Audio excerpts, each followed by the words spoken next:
Indrajit study point में आप सभी का स्वागत है। हम पढ़ रहे हैं एनसीईआरटी क्लास 9 हिंदी पुस्तक संचयन भाग 1। इसका दूसरा अध्याय है स्मृति। लेखक का नाम श्री राम शर्मा। तो अपने बचपन की बातें के बारे में बताएंगे। तो चलिए शुरुआत करते हैं। सन 1908 की बात है। दिसंबर का आखिरी या जनवरी का प्रथम होगा। क्या होगा? दिसंबर का आखिरी और जनवरी का प्रथम दिन होगा वो सब। और चिल्ला जारा पड़ रहा था, मतलब बहुत ज्यादा कड़ाके की ठंड पड़ रही थी। 2-4 दिन पूर्व, जो 2-4 दिन पहले बूंदा बूंदी मतलब हल्की बारिश सी हुई थी, इसलिए शीत का भयंकर असर था। भयंकर शीत बाड़ी दिख रही थी। शयन काल के 3:30 से 4 बजे होंगे, मतलब शाम के समय 3 से 4 बज रहा होगा। कई साथियों के साथ मैं झरबेरी के बेर होता था, बैर का पेड़। तो झरबड़ी किसी का पेड़ का नाम, मतलब किसी का नहीं, वो जिसका पेड़ होगा उसका नाम होगा झरबड़ी। तो झरबड़ी के पेड़ तोड़ तोड़ कर खा रहे थे कि गांव के पास एक आदमी ने जोर से पुकारा कि तुम्हारे भाई बुला रहे हैं, जाओ शीघ्र ही घर लौट जाओ। मैं घर को चलने लगा। साथ ही छोटा भाई था। भाई साहब की मार का डर था, इसलिए सहमा हुआ चला हुआ जा रहा था। समझ में नहीं आता कि कौन सा कसूर बन पड़ा, मतलब कौन सा कसूर था। डरते डरते घर में घुसा। आशंका थी कि बैर खाने के अपराध में पिटाई होगी। सोच रहे थे कि बैर खा रहे थे चुरा कर तोड़ कर, इसलिए पिटाई होगी। पर आंगन में भाई साहब को पत्र लिखते पाया। अब पीटने का भय दूर हो गया। मतलब जब भाई साहब पत्र लिखते थे तो पीटते नहीं थे, वो शांत होते थे उस समय। हमें देखकर भाई साहब ने कहा, इन पत्रों को ले जाकर मक्खनपुर डाक खाने में डालाओ। तेजी से जाना, जिससे शाम तक डाक की चिट्ठियां निकल जाए। ये बड़ी जरूरी चिट्ठी है, ये बहुत जरूरी है, जल्दी जाओ डाल के आओ। जारी के दिन थे ही 30 पर हवा के प्रभाव कपकपा रही थी, मतलब हवा का प्रभाव भी बहुत ज्यादा था। हवा मजा तक ठिठुरा रही थी, मतलब हवा हड्डी के अंदर तक असर पहुंचा रही थी, इतना ठंडा हवा चल रहा था। इसलिए हमने कानों में धोती बांध ली। कान में धोती बांध लेने के बाद कान में ठंडा नहीं लगता है। माँ ने भुजवाने के लिए चना दिए थे। क्या? चना दी थी धोती में बांध कर, क्योंकि उसको भुजवा कर लाना था। हम दोनों भाई अपना अपना डंडा लेकर घर से निकल पड़े। उस समय लोग बबूल का डंडा रखा करते थे, और जितना बबूल के डंडा से मुंह था, उतना आज राइफल से भी मुंह किसी को नहीं है, समझ लो। मेरा डंडा अनेक सांपों के लिए नारायण वाहन हो चुका था। मतलब अनेक सांपों के लिए नारायण वाहन, कितने सांप को मार गिराया था उससे, बबूल के डंडे से। मक्खनपुर के स्कूल और गांव के बीच पड़ने वाले आम के पेड़ों से प्रति वर्ष उनसे आम झुरे जाते थे, मतलब हर साल उससे आम निकलता ही था, गिरता ही था। इस कारण वह मुख डंडा सजीव सा प्रतीत होता था, और वो डंडा था हमेशा सजीव, एकदम मजबूत था वो डंडा। प्रसन्न वदन का मतलब होता है प्रसन्न चेहरा, खुश चेहरा। तो चेहरे को खुश करके हम दोनों मक्खनपुर की ओर तेजी से बढ़ने लगे। चिट्ठियों को मैंने टोपी में रख लिया, क्योंकि कुर्ते में उस समय जेब नहीं हुआ करता था। हम दोनों उछलते कूदते एक ही सांस में गांव के 4 फरलांग, मतलब 4 मील दूर चले गए। उस कुएं के पास आ गए जिसमें एक अति भयंकर काला सांप पड़ा हुआ था। 4 फरलांग मतलब 4 मील। 4 मील का मतलब होता है 6 किलोमीटर। 6 किलोमीटर वो खेलते कूदते चले गए। कुआं कच्चा था, मतलब मिट्टी का कुआं था, ज्यादा मजबूत भी नहीं था। पहले मिट्टी का ही कुआं हुआ करता था, और 24 हाथ गहरा था। समझ लो 24 हाथ गहरा था, मतलब 26 फीट। कितना? 26 फीट। उसमें पानी न था। उसमें न जाने सांप कैसे गिर गया। कारण कुछ भी हो, हमारा उसके कुएं में होने का ज्ञान केवल 2 महीने का था, कि 2 महीने से वह कुएं में गिरा हुआ है। बच्चे नटखट होते हैं। मक्खनपुर पढ़ने जाने वाले हमारी टोली पूरी बानर टोली थी। मक्खनपुर जब पढ़ने जाते थे तो हमारी टोली एकदम बानर टोली से कम नहीं थी। एक दिन हम लोग स्कूल से लौट रहे थे कि हमको कुएं में उझकने मतलब झांकने की सूझी। मतलब इसमें देख लेते हैं क्या चल रहा है। सबसे पहले उझकने वाला मैं ही था, सबसे पहले झांकने वाला मैं ही था, लेखक ने बता रहे हैं। कुएं में झांक कर एक ढेला फेंका कि उसकी आवाज सुनाई देगी। तो कैसी आवाज सुनाई देती है, इसलिए उसमें ढेला फेंका, ढब से आवाज सुनाई देता है। पानी होता है तो डुबुक डुबुक डुबुक का आवाज आता है, और नहीं तो ढब से ना आवाज आता है कुएं में से।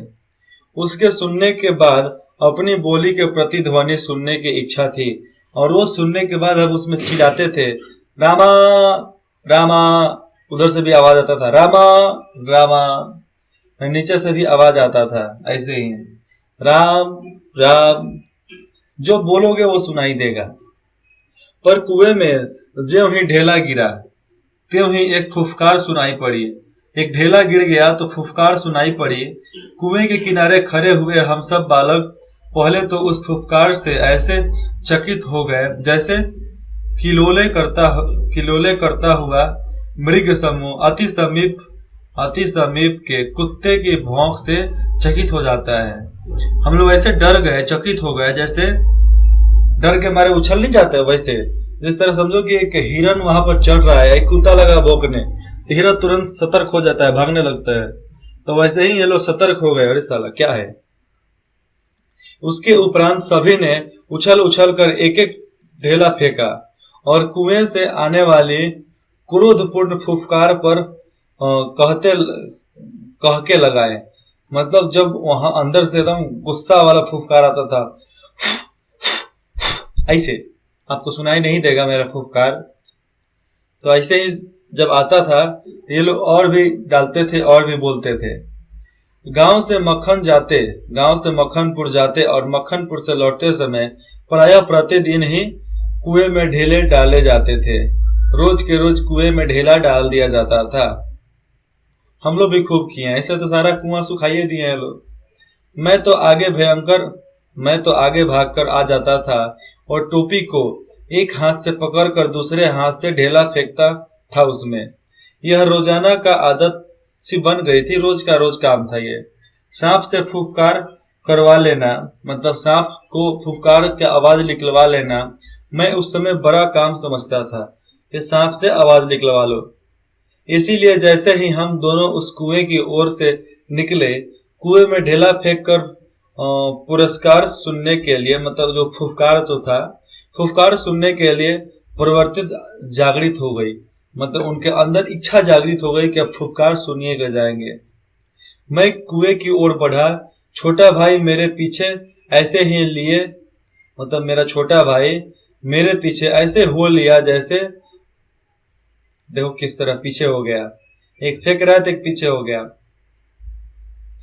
जैसे मृग का बच्चा के पीछे छोटा मृग शावक हो लेता है डर के मारे। तो वैसे छोटा भाई मेरे पीछे हो गया। कुएं के किनारे से एक ढेला उठाया और उछलकर एक हाथ से टोपी उतारते हुए सांप पर ढेला गिरा दिया। पर मुझे तो बिजली से गिर पड़ी। सांप ने फुफकार मारी या नहीं, ढेला उसे लगा या नहीं, यह बात अब तक स्मरण नहीं। टोपी के हाथ में लेते ही तीनों चिट्ठियां चक्कर लगाते हुए कुएं में गिर गई थी। ये डर था कि चिट्ठी तो गेला रे, चिट्ठी गया। अकस्मात जैसे घास चढ़ते हुए हिरन की आत्मा गोली से हत होने पर, गोली लगने पर निकल जाती है और वह तड़पता रह जाता है, उसी भांति मैं, चिट्ठियां क्या टोपी से निकल गई, मेरे तो जान निकल गई। उनके गिरते ही मैंने उनको पकड़ने के लिए एक झपटा भी मारा, लेकिन नहीं ले पाया। ठीक वैसे जैसे घायल शेर शिकारी को पेड़ पर चढ़ते देख उस पर हमला करता है, पर वे तो पहुंच से बाहर हो चुका था। चिट्ठी तो अब पहुंच से बाहर हो चुकी थी। उनकी पकड़ने से घबराहट में मैं स्वयं झटके के कारण कुएं में गिर गया तो, मतलब उसको पकड़ हुआ स्वयं कुएं में गिर गया तो क्या होगा? 36 फुट नीचे जाएंगे तो कुएं की पाट पर बैठ, मतलब कुएं के साइड में जगह, मतलब उसके किनारे पर पाट पर बैठे हम रो रहे थे। छोटा भाई डाढ़े, छोटा भाई डाढ़े, डाढ़े का मतलब हो जाएगा आपको, जोर जोर से रोने लगा। छोटा भाई जोर जोर से रोने लगा मगर मरकर और मैं चुपचाप, मरकर और मैं चुपचाप आंखें डबडबाकर पीछे नहीं भाग सकता था। पतीली में उफान आने से ढकना ऊपर उठ जाता है और पानी बाहर टपक जाता है। निराशा पीटने के भय, और निराशा तो था कि पीटने का डर था उन लोगों का, और उद्वेग का मतलब हो जाएगा बेचैनी, घबराहट, और घबराहट भी थी। से रोने का उफान आता था जिसके कारण आंखों से अश्रु आ जाते थे, रोने लगते थे। पलकों से ढकने भीतरी भावों को रोने का प्रयत्न करते थे, अंदर से रो लेते थे, पर कपोलों पर आंसू ढकल आते थे, आंसू आ जाते थे आंख से नीचे। फिर माँ की गोद की याद आती थी। जी चाहता था कि माँ आकर छाती से लगा ले और लाड प्यार करके कह दे कि कोई बात नहीं, चिट्ठियां न गिरी है, फिर लिख लिया जाएगा, कोई बात नहीं, डरो मत, फिर से हो जाएगा। मन करता था कि कुएं में बहुत सी मिट्टी डाल दी जाए और घर जाकर वह कह दिया जाए कि चिट्ठी डाल दिया, मतलब कुएं में मिट्टी डाल दो, अब कह दो कि चिट्ठी डाल दिया है हमने। पर उस समय मैं झूठ बोलना जानता ही नहीं था। घर लौटकर सच बोलने पर राई की तरह धुनाई होती, राई का जिस तरह धुनाई होता है घर में, वैसे ही धुनाई देती अगर सच बोलते तो। मार के ख्याल से शरीर ही नहीं मन भी कांप जाता था, और मार का डर इतना ज्यादा था कि उससे शरीर नहीं मन भी कांप जाता था कि जाकर सच बताया तो बेटा पिटोगे। सच बोलकर पीटने के भावी भय और झूठ बोलकर चिट्ठियों के न पहुंचने की जिम्मेदारी के बोझ से दबा में बैठा सिसकरा रहा था, मतलब रो रहा था, सिसक रहा था, रो रहा था। इसी सोच विचार में 15 मिनट होने को आया। 15 मिनट तक वो सोच विचार करने लगे। देर हो रही थी और उधर दिन का बुढ़ापा बढ़ता जा रहा था, मतलब दिन घटते जा रहा था, शाम के समय आने वाला था, इसलिए इन लोगों को और जल्दी थी। कहीं भाग जाने को तबीयत करती थी, मन करता था कहीं भाग जाए, पर पिटने का भय, जिम्मेदारियों का दुधारी तलवार, दुधारी मतलब दोनों तरफ धार, दुधारी तलवार कलेजे पर फिर रही थी। मतलब एक तो भाग भी नहीं सकते, और घर जाओगे सच बोलोगे पीटे भी जाओगे। तीसरा रास्ता था कुएं में जाओ, चिट्ठी उठाओ और वहां से वापिस आ जाओ, चिट्ठी पहुंचाओ, फिर घर जाओ, सच बताओ, कोई बात नहीं। दृढ़ संकल्प से दुविधा की बेड़िया कट जाती है। अगर संकल्प अच्छा हो तो आपके सपन, मतलब आगे जो भी बेड़ी मतलब क्या, जो भी जंजीर हो, जो भी दिक्कत हो, परेशानी हो, सब खत्म हो जाता है जब संकल्प आपका तगड़ा हो। मेरी दुनिया में मेरी दुविधा भी दूर हो गई, जो उनकी परेशानी थी वह भी दूर हो गई। कुएं में घुसकर चिट्ठियों को निकालने का निश्चय किया। कितना भयंकर निर्णय था कि कुएं में घुसकर चिट्ठी निकालना था, ठीक है। और चिट्ठी निकालने का काम कोई आसान तो नहीं था। 36 फीट नीचे जाना था, 36 फीट ऊपर आना था, डबल मेहनत। पर जो मरने को तैयार हो उसे क्या, उसे कोई दिक्कत नहीं है। मूर्खता अथवा बुद्धिमत्ता से किसी काम को करने के लिए कोई मौत का मार्ग ही स्वीकार कर ले। मूर्खता और बुद्धिमत्ता, दो से काम निकलवाना है तो मौत को स्वीकार कर लो, और वह भी जानबूझकर, तो फिर वह अकेला संसार से भिड़ने को तैयार हो जाता है। सीधा बात है यहाँ पे कि अगर मूर्खता और बुद्धिमत्ता को हटा दो। मूर्खता और बुद्धिमत्ता से काम लेना है तो मौत को हाथ पे ले लो और जानबूझकर कुएं में कूद जाओ। अकेले संसार से भिड़ने को तैयार हो जाते हो तुम। और फल, उसे फल की क्या चिंता। जो हिम्मत वाला हो उसके फल का क्या चिंता। फल तो किसी दूसरी शक्ति पर निर्भर है। फल तो किसी दूसरी शक्ति पर निर्भर है। कैसे? फल पेड़ में कब होता है? जब जमीन से उसको ऊर्जा मिलता है तब होता है। आसमान से उसको ऊर्जा मिलता है, हवा मिलता है तब होता है। उस समय चिट्ठियां निकलने के लिए मैं बिस्तर से भिड़ने को तैयार था। चिट्ठी निकालने के लिए उस समय सांप से लड़ने के लिए भी तैयार था। पासा फेंक दिया था कि अब तो जाएंगे ही। मौत का आलिंगन हो अथवा सांप से बचकर दूसरा जन्म, उसकी कोई चिंता न थी कि सांप से बचकर दूसरा जन्म लेंगे, बचेंगे कि नहीं, उसकी कोई चिंता ही नहीं थी। मौत से डर ही नहीं था। पर विश्वास यह था कि डंडे से सांप को पहले मार दूंगा तो फिर चिट्ठियां उठा लूंगा। बस इसी दृढ़ विश्वास के बूते पर मैंने कुएं में घुसने की ठानी। यही संकल्प था कि अंदर घुसकर सांप को मार देंगे, फिर उसके बाद से चिट्ठी उठा कर लाएंगे। यही संकल्प लेकर वो अंदर गया था। छोटा भाई रोता था और उसके रोने का तात्पर्य था कि मेरी मौत मुझे नीचे बुला रही है। क्या?